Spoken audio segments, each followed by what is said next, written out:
కొంతమంది భక్తిలో చచ్చిన వాళ్ళు ఉంటారు, వింటారా? చర్చికి వస్తూనే ఉంటారు, సినిమాలు చూస్తూ ఉంటారు, చర్చికి వస్తూనే ఉంటారు, మంది వేస్తూ ఉంటారు, చర్చికి వస్తూనే ఉంటారు, రకరకాల దరిద్రపు కార్యక్రమాలు చేస్తూనే ఉంటారు. ఎవరు వీళ్ళు? చచ్చిన వాళ్ళు. దేవుని మందిరానికి వస్తూనే ఉంటాడు, చేసే పనికి మళ్ళీ కార్యక్రమాలు చేస్తాడు. వాక్యం ఏమంటుందో తెలుసా? చచ్చిన శవాన్ని ముడితే చాలు అపవిత్రుడై. దీని అర్థం ఏంటో తెలుసా? చచ్చిన వాళ్ళ మధ్యలో నువ్వు బ్రతికితే నీ ఆత్మ కూడా చేస్తుంది.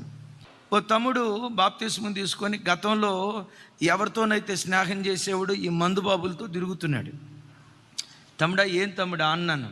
అన్నయ్య, మీరు నా మీద అనుమానం పడొద్దు అన్నయ్య, నాకు చాలా ఏమంటారు, నా కంట్రోలింగ్ పవర్ చాలా ఎక్కువ అన్న. నేను చిన్నటికి అట్లా ప్రలోభపడినా, వాళ్ళు దాగినా నేను దాగను. నా కంట్రోలింగ్ పవర్ చాలా ఎక్కువ అన్న, నేను అట్లా టెంప్ట్గానన్నా అన్నాడు. ఒరే నాయనా, దేవుని వాక్యం కంటే ఎవడు గొప్పోడు కాదు కదా. మోసపోకుడి, దుష్ట సాంగత్యము మంచి నడవడిని చెరిపేస్తని వాక్యంలో రాస్తుంది. నువ్వు భక్తి కలిగినోడు రా, బాప్తిస్మం తీసుకున్న వాడివి, మారు మనసు పొందినోడివి, ఆ దురలవాట్లన్నింటినీ విడిచిపెట్టి ప్రభు దగ్గరికి వచ్చినోడు, ఆ త్రాగుబోతుల వైపు తిరిగితే మరలా నీ భక్తి పాడైపోద్ది అని అంటాడు. అన్న, మొన్ననే దివాన్ దాబా ఆ పక్కన ఒక హోటల్ ఉంటే వెళ్ళాం. వాళ్ళు బాటిల్లో మందు పోసుకొని, గ్లాసులో మందు పోసుకొని తాగుతూ ఉంటే నేను చూసి కూడా తాగల. నేనేం తాగానో తెలుసా అన్న? థమ్సప్ తాగానన్నా, నాకు అంత కంట్రోల్ పవర్ ఉందన్నా అన్నాడు. వద్దురా తమ్ముడా, పీనుగలు కాళ్ళకు తగిలి తుట్టిల్లిపోతాం. వాక్యం ఉంటుంది. దినాలు అట్లా సాగుతున్నాయి. బాధాకరమైన సంగతి ఏంటో తెలుసా?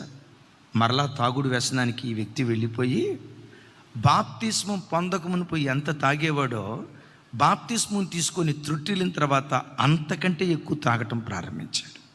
ఆ బిడ్డ మారటానికి ఎంత ఏడవాల్సి వచ్చిందో. నేను ఎప్పుడు చెప్తా, మండే వ్యక్తులతో స్నేహం చేయి, నీ అంతరంగం మండటం ప్రారంభిస్తుంది.